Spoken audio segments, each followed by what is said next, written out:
The Age of Innocence, by Edith Wharton. Book 2, Chapter 22. "A party for the Blenkers? The Blenkers!"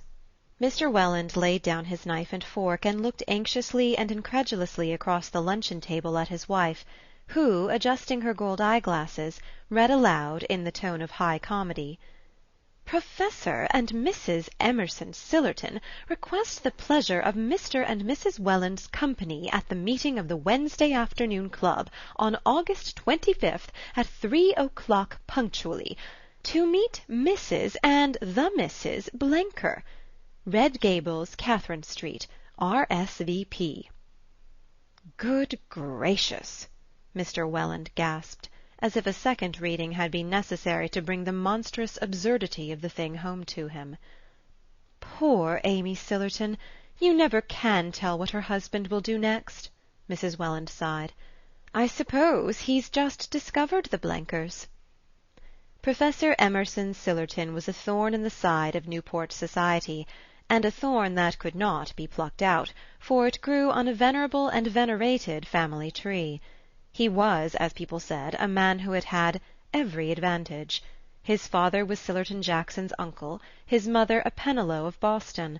On each side there was wealth and position, and mutual suitability. Nothing, as Mrs. Welland had often remarked, nothing on earth obliged Emerson Sillerton to be an archaeologist, or indeed a professor of any sort, or to live in Newport in winter, or do any of the other revolutionary things that he did. But at least, if he was going to break with tradition and flout society in the face, he need not have married poor Amy Dagonet, who had a right to expect something different, and money enough to keep her own carriage. No one in the Mingott set could understand why Amy Sillerton had submitted so tamely to the eccentricities of a husband who filled the house with long-haired men and short-haired women, and when he travelled took her to explore tombs in Yucatan instead of going to Paris or Italy. But there they were, set in their ways, and apparently unaware that they were different from other people, and when they gave one of their dreary annual garden parties, every family on the Cliffs, because of the Sillerton-Pennilow-Dagonet connection, had to draw lots and send an unwilling representative. "It's a wonder," Mrs. Welland remarked, "that they didn't choose the Cup race day. Do you remember 2 years ago their giving a party for a black man on the day of Julia Mingott's the dansant? Luckily, this time there's nothing else going on that I know of, for of course some one of us will have to go." Mr. Welland sighed nervously. "Some of us, my dear? More than one? 3 o'clock is such a very awkward hour. I have to be here at 3:30 to take my drops. It's really no use trying to follow Bencomb's new treatment if I don't do it systematically, and if I join you later, of course I shall miss my drive." At the thought he laid down his knife and fork again, and a flush of anxiety rose to his finely wrinkled cheek. "There's no reason why you should go at all, my dear," his wife answered with a cheerfulness that had become automatic. "I have some cards to leave at the other end of Bellevue Avenue, and I'll drop in at about 3:30 and stay long enough to make poor Amy feel that she hasn't been slighted." She glanced hesitatingly at her daughter. "And if Newland's afternoon is provided for, perhaps May can drive you out with the ponies and try their new russet harness." It was a principle in the Welland family that people's days and hours should be what Mrs. Welland called "provided for." The melancholy possibility of having to "kill time," especially for those who did not care for whist or solitaire, was a vision that haunted her as the spectre of the unemployed haunts the philanthropist. Another of her principles was that parents should never, at least visibly, interfere with the plans of their married children, and the difficulty of adjusting this respect for May's independence with the exigency of Mr. Welland's claims could be overcome only by the exercise of an ingenuity which left not a second of Mrs. Welland's own time unprovided for. "Of course I'll drive with papa. I'm sure Newland will find something to do," May said, in a tone that gently reminded her husband of his lack of response. It was a cause of constant distress to Mrs. Welland that her son-in-law showed so little foresight in planning his days. Often already during the fortnight that he had passed under her roof, when she inquired how he meant to spend his afternoon, he had answered paradoxically, "Oh, I think for a change I'll just save it instead of spending it."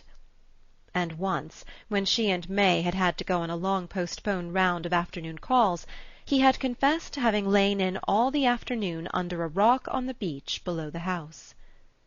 "Newland never seems to look ahead," Mrs. Welland once ventured to complain to her daughter, and May answered serenely, "No, but you see it doesn't matter, because when there's nothing particular to do, he reads a book." "Ah, yes, like his father," Mrs. Welland agreed, as if allowing for an inherited oddity, and after that the question of Newland's unemployment was tacitly dropped. Nevertheless, as the day for the Sillerton reception approached, May began to show a natural solicitude for his welfare, and to suggest a tennis match at the Chiverses', or a sail on Julius Beaufort's cutter, as a means of atoning for her temporary desertion. "I shall be back by 6, you know, dear. Papa never drives later than that." And she was not reassured till Archer said that he thought of hiring a runabout and driving up the Ireland to a stud farm to look at a second horse for her brougham. They had been looking for this horse for some time, and the suggestion was so acceptable that May glanced at her mother as if to say, "You see, he knows how to plan out his time as well as any of us." The idea of the stud farm and the brougham horse had germinated in Archer's mind on the very day when the Emerson Sillerton invitation had first been mentioned, but he had kept it to himself as if there was something clandestine in the plan, and discovery might prevent its execution. He had, however, taken the precaution to engage in advance a runabout with a pair of old livery-stable trotters that could still do their 18 miles on level roads, and at 2 o'clock, hastily deserting the luncheon-table, he sprang into the light carriage and drove off. The day was perfect. A breeze from the north drove little puffs of white cloud across an ultramarine sky, with a bright sea running under it. Bellevue Avenue was empty at that hour, and after dropping the stable-lad at the corner of Mill Street, Archer turned down the old beach road and drove across Eastman's Beach. He had the feeling of unexplained excitement with which, on half-holidays at school, he used to start off into the unknown. Taking his pair at an easy gait, he counted on reaching the stud farm, which was not far beyond Paradise Rocks, before 3 o'clock, so that, after looking over the horse, and trying him if he seemed promising, he would still have 4 golden hours to dispose of. As soon as he heard of the Sillertons' party, he had said to himself that the Marchioness Manson would certainly come to Newport with the Blenkers, and that Madame Olenska might again take the opportunity of spending the day with her grandmother. At any rate, the Blenker habitation would probably be deserted, and he would be able, without indiscretion, to satisfy a vague curiosity concerning it. He was not sure that he wanted to see the Countess Olenska again, but ever since he had looked at her from the path above the bay, he had wanted, irrationally and indescribably, to see the place she was living in, and to follow the movements of her imagined figure as he had watched the real one in the summer-house. The longing was with him day and night, an incessant, undefinable craving, like the sudden whim of a sick man for food or drink once tasted and long since forgotten. He could not see beyond the craving, or picture what it might lead to, for he was not conscious of any wish to speak to Madame Olenska, or to hear her voice. He simply felt that if he could carry away the vision of the spot of earth she walked on, and the way the sea and sky enclosed it, the rest of the world might seem less empty. When he reached the stud farm a glance showed him that the horse was not what he wanted. Nevertheless, he took a turn behind it in order to prove to himself that he was not in a hurry. But at 3 o'clock he shook out the reins over the trotters and turned into the by-roads leading to Portsmouth. The wind had dropped, and a faint haze on the horizon showed that a fog was waiting to steal up the Saconet on the turn of the tide, but all about him fields and woods were steeped in golden light. He drove past grey-shingled farmhouses and orchards, past hay-fields and groves of oak, past villages with white steeples rising sharply into the fading sky, and at last, after stopping to ask the way of some men at work in a field, he turned down a lane between high banks of goldenrod and brambles. At the end of the lane was the blue glimmer of the river. To the left, standing in front of a clump of oaks and maples, he saw a long tumble-down house with white paint peeling from its clapboards. On the roadside facing the gateway stood one of the open sheds in which the New Englander shelters his farming implements and visitors hitch their teams. Archer, jumping down, led his pair into the shed, and after tying them to a post, turned towards the house. The patch of lawn before it had relapsed into a hayfield, but to the left an overgrown box-garden full of dahlias and rusty rose-bushes encircled a ghostly summer-house of trellis-work that had once been white, surmounted by a wooden Cupid who had lost his bow and arrow, but continued to take ineffectual aim. Archer leaned for a while against the gate. No one was in sight, and not a sound came from the open windows of the house. A grizzled Newfoundland dozing before the door seemed as ineffectual a guardian as the arrowless Cupid. It was strange to think that this place of silence and decay was the home of the turbulent Blenkers, yet Archer was sure that he was not mistaken. For a long time he stood there, content to take in the scene, and gradually falling under its drowsy spell. But at length he roused himself to the sense of the passing time. Should he look his fill and then drive away? He stood irresolute, wishing suddenly to see the inside of the house, so that he might picture the room that Madame Olenska sat in. There was nothing to prevent his walking up to the door and ringing the bell. If, as he supposed, she was away with the rest of the party, he could easily give his name and ask permission to go into the sitting-room to write a message. But instead he crossed the lawn and turned toward the box-garden. As he entered it he caught sight of something bright-coloured in the summer-house, and presently made it out to be a pink parasol. The parasol drew him like a magnet. He was sure it was hers. He went into the summer-house, and sitting down on the rickety seat picked up the silken thing and looked at its carved handle, which was made of some rare wood that gave out an aromatic scent. Archer lifted the handle to his lips. He heard a rustle of skirts against the box, and sat motionless, leaning on the parasol handle with clasped hands, and letting the rustle come nearer without lifting his eyes. He had always known that this must happen. "Oh, Mr. Archer!" exclaimed a loud young voice, and looking up he saw before him the youngest and largest of the Blenker girls, blonde and blowsy in bedraggled muslin. A red blotch on one of her cheeks seemed to show that it had recently been pressed against a pillow, and her half-awakened eyes stared at him hospitably but confusedly. "Gracious! Where did you drop from? I must have been asleep in the hammock. Everybody else has gone to Newport. Did you ring?" she incoherently inquired.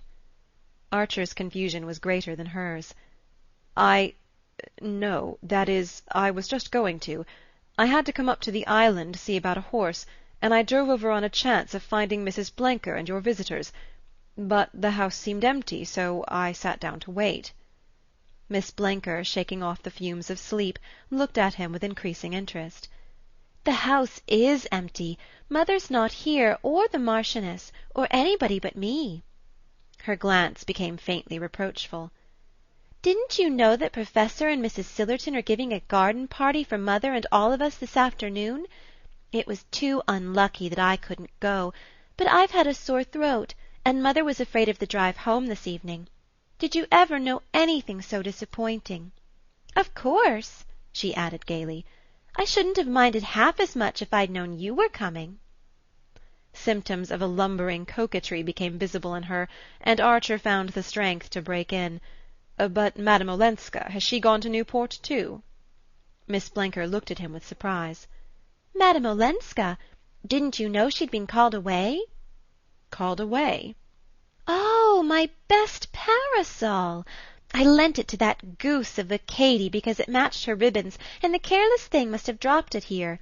We Blenkers are all like that, real bohemians." Recovering the sunshade with a powerful hand, she unfurled it and suspended its rosy dome above her head. "Yes, Ellen was called away yesterday. She lets us call her Ellen, you know. A telegram came from Boston. She said she might be gone for 2 days. I do love the way she does her hair, don't you?" Miss Blenker rambled on. Archer continued to stare through her as if she had been transparent. All he saw was the trumpery parasol that arched its pinkness above her giggling head. After a moment he ventured, "You don't happen to know why Madame Olenska went to Boston? I hope it was not on account of bad news." Miss Blenker took this with a cheerful incredulity. "Oh, I don't believe so. She didn't tell us what was in the telegram. I think she didn't want the Marchioness to know. She's so romantic-looking, isn't she? Doesn't she remind you of Mrs. Scott Siddons when she reads Lady Geraldine's Courtship? Did you never hear her?" Archer was dealing hurriedly with crowding thoughts. His whole future seemed suddenly to be unrolled before him, and passing down its endless emptiness he saw the dwindling figure of a man to whom nothing was ever to happen. He glanced about him at the unpruned garden, the tumble-down house, and the oak grove under which the dusk was gathering. It had seemed so exactly the place in which he ought to have found Madame Olenska, and she was far away, and even the pink sunshade was not hers. He frowned and hesitated. "You don't know, I suppose. I shall be in Boston tomorrow, if I could manage to see her." He felt that Miss Blenker was losing interest in him, though her smile persisted. "Oh, of course, how lovely of you! She's staying at the Parker House. It must be horrible there in this weather." After that Archer was but intermittently aware of the remarks they exchanged. He could only remember stoutly resisting her entreaty that he should await the returning family and have high tea with them before he drove home. At length, with his hostess still at his side, he passed out of range of the wooden Cupid, unfastened his horses, and drove off. At the turn of the lane he saw Miss Blenker standing at the gate and waving the pink parasol. Chapter 22